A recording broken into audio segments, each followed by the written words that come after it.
여러분은 어떤 노후를 꿈꾸셨나요? 가족과 함께하는 따뜻한 일상, 혹은 혼자서도 자유롭고 평온한 살. 하지만 현실은 기대만큼 간단하지 않습니다.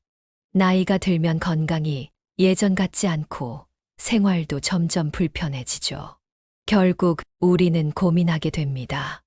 나는 어디에서, 누구와 어떻게 살아야 할까?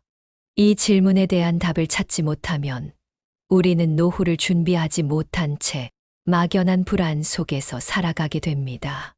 이 이야기를 끝까지 듣지 않으면 여러분은 노후에 관한 중요한 선택의 기회를 놓칠 수도 있습니다.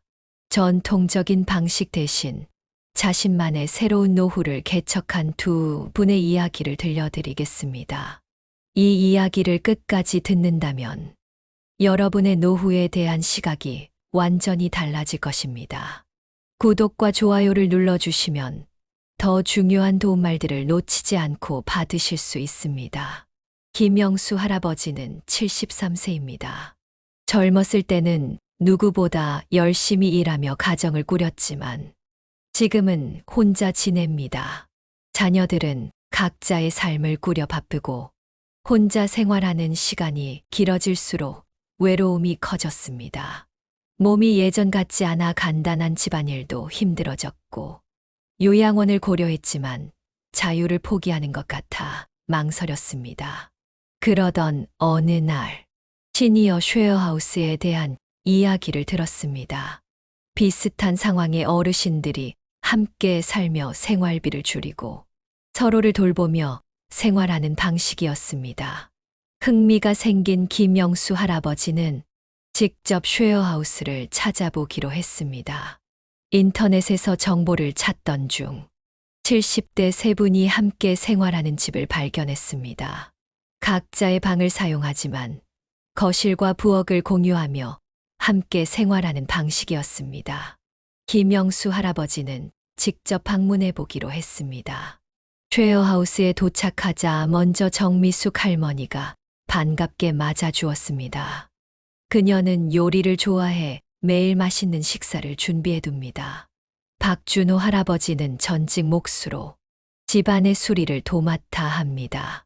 최경식 할아버지는 금융 전문가로 생활비 관리에 능숙합니다. 서로의 역할을 나누고 각자의 강점을 살려 생활하는 모습이 인상적이었습니다. 김영수 할아버지는 고민 끝에 쉐어하우스에 함께하기로 결정했습니다. 첫날은 어색했지만 점점 익숙해졌습니다. 아침이면 다 함께 식사하고 오후에는 함께 산책을 나가거나 텃밭을 가꾸었습니다. 생활비도 나누니 경제적 부담이 줄었고 혼자였을 때보다 훨씬 활기찬 나날이 이어졌습니다. 무엇보다도 외로움이 사라졌습니다. 매일 대화할 사람이 있고 함께 웃을 친구가 있다는 것이 가장 큰 변화였습니다. 혼자서는 해결하기 어려운 문제도 함께하면 쉬워졌습니다.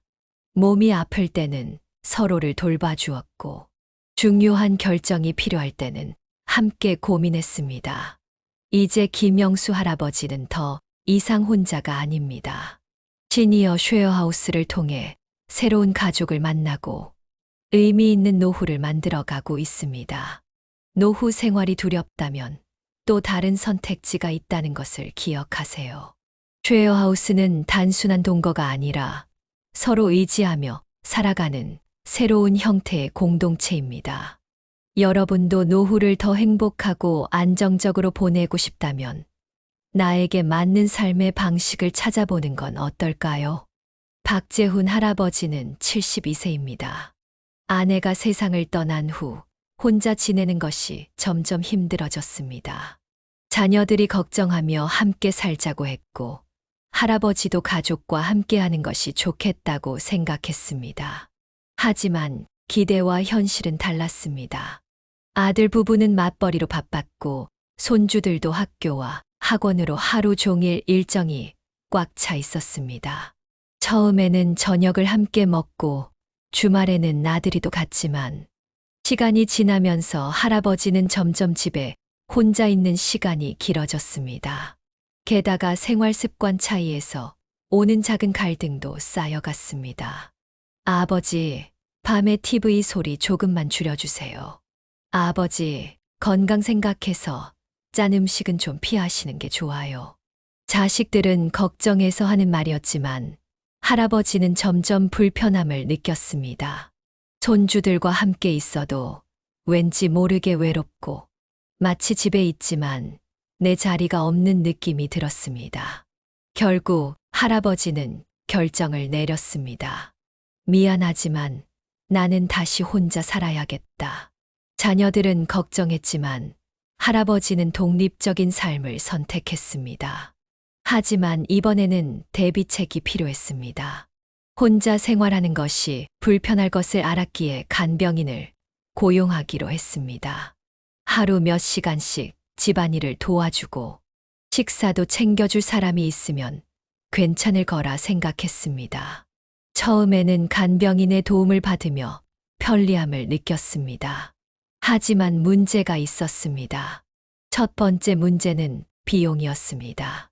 간병 서비스를 받는 비용이 생각보다 컸고 연금으로 감당하기 어려웠습니다. 오래 유지하기엔 부담이 컸습니다. 두 번째 문제는 생활 방식 차이였습니다. 할아버지는 식사를 마치면 바로 설거지를 해야 속이 편한 사람이었지만 간병인은 다른 집안일을 먼저 하고 나중에 설거지를 하는 방식이었습니다. 처음에는 작은 차이였지만 이런 사소한 불편이 쌓여 스트레스가 되었습니다. 세 번째 문제는 간병인이 계속 바뀐다는 것이었습니다. 한 명의 간병인과 친해질만 하면 교체되었고 새 사람이 오면 다시 적응해야 했습니다. 이건 내가 원하는 삶이 아니야. 결국 간병인 서비스도 중단하고 다른 방법을 찾아야 했습니다. 고민 끝에 요양원을 고려하기 시작했습니다. 안정적인 환경에서 생활할 수 있고 의료 서비스도 제공된다는 점이 매력적이었습니다. 요양원에 들어간 첫날, 할아버지는 규칙적인 생활이 낯설었습니다. 아침 6시에 일어나야 했고 식사 시간도 정해져 있었습니다. 외출도 허가를 받아야 가능했습니다. 그리고 개인 공간이 부족했습니다.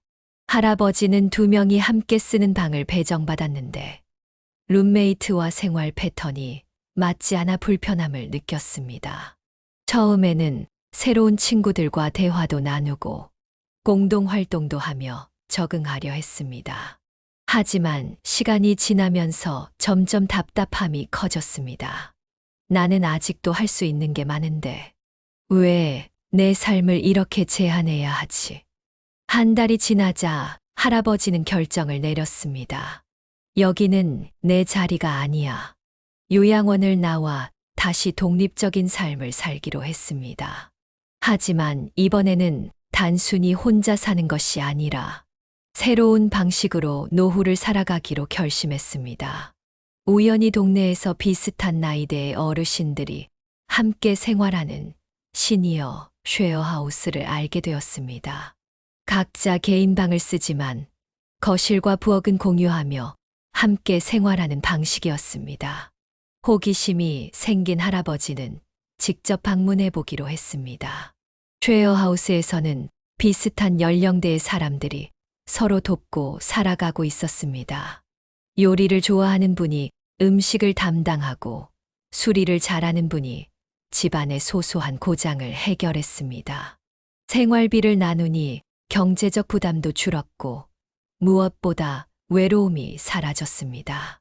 할아버지는 고민 끝에 쉐어하우스에 입주하기로 했습니다. 처음에는 낯설었지만 점점 익숙해졌습니다.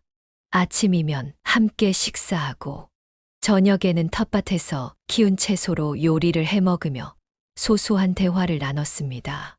몸이 아플 때는 서로 챙겨주었고 함께할 친구들이 있다는 것이 가장 큰 변화였습니다. 노후는 누군가에게 의지하는 것이 아니라 서로 돕는 관계를 만드는 것이구나. 오늘 우리는 두 분의 이야기를 통해 새로운 노후 방식이 어떤 장점을 가질 수 있는지 알게 되었습니다. 박재훈 할아버지는 자녀와의 동거, 간병인 고용, 요양원 생활을 차례로 경험하며 결국 자신에게 맞는 시니어 쉐어하우스를 선택했습니다. 김영수 할아버지는 전통적인 방법을 따르기보다 이웃과의 관계 속에서 서로 도움을 주고받는 새로운 노후 생활 방식을 찾았습니다. 이 두 사례를 통해 우리는 무엇을 배울 수 있을까요? 첫째, 노후에도 독립적인 삶이 가능하다는 것입니다. 많은 분들이 나이가 들면 자녀에게 의지하거나 요양원에 가야 한다고 생각하지만 실제로는 그렇지 않습니다. 박재훈 할아버지처럼 쉐어하우스를 선택하면 경제적 부담을 줄이면서도 자유롭게 생활할 수 있습니다. 자녀들에게 부담을 주지 않으면서도 필요한 도움을 받을 수 있는 환경이 조성되기 때문입니다. 둘째, 사회적 관계가 외로움을 줄인다는 것입니다. 노년기의 가장 큰 문제 중 하나는 외로움입니다. 하지만 김영수 할아버지가 보여준 것처럼 이웃과의 관계를 활용하면 외로움을 극복할 수 있습니다. 단순히 도움을 받는 것이 아니라 자신도 누군가에게 도움이 될 수 있다는 사실은 삶의 의미를 더욱 깊게 만들어 줍니다. 쉐어하우스에서도 같은 고민을 가진 사람들과 함께 생활하며 서로를 돌볼 수 있습니다. 셋째, 경제적인 부담을 줄일 수 있다는 것입니다. 전통적인 방식의 노후 생활은 비용 부담이 크지만 새로운 방식은 경제적으로 더욱 효율적입니다. 쉐어하우스에서는 생활비를 나누고 공동으로 식재료를 구매하며 가사 노동도 함께 분담할 수 있습니다. 요양원이나 간병인을 고용하는 것보다 훨씬 경제적인 해결책이 될 수 있습니다. 넷째, 삶의 질을 높일 수 있다는 것입니다. 노후 생활에서 중요한 것은 단순히 생존하는 것이 아니라 어떻게 하면 더 행복하고 의미 있는 삶을 살 것인가입니다. 두 할아버지의 사례에서 볼 수 있듯이 새로운 방식으로 노후를 설계하면 일방적인 돌봄을 받는 것이 아니라 능동적으로 삶을 개척할 수 있습니다. 원하는 시간에 생활하고 하고 싶은 활동을 하면서 삶을 더욱 풍요롭게 만들 수 있습니다. 이제 여러분은 어떤 선택을 하시겠습니까? 노후를 살아가는 방식은 정해진 것이 아닙니다. 중요한 것은 주어진 선택지만 고민하는 것이 아니라 새로운 방식을 직접 찾아 나서는 것입니다. 전통적인 방식에서 벗어나 나에게 맞는 방법을 찾아야 합니다. 오늘 들려드린 두 분의 이야기가 여러분께 새로운 영감을 주었길 바랍니다. 앞으로 여러분도 내게 맞는 방식으로 행복한 노후를 설계해 보세요. 변화는 작은 선택에서 시작됩니다. 새로운 노후의 길을 만들어 나가세요. 여러분의 노후가 보다 자유롭고 행복하고 의미 있는 시간이 되길 진심으로 응원하겠습니다. 앞으로도 유익한 이야기로 찾아뵙겠습니다. 구독과 좋아요로 함께 해주세요.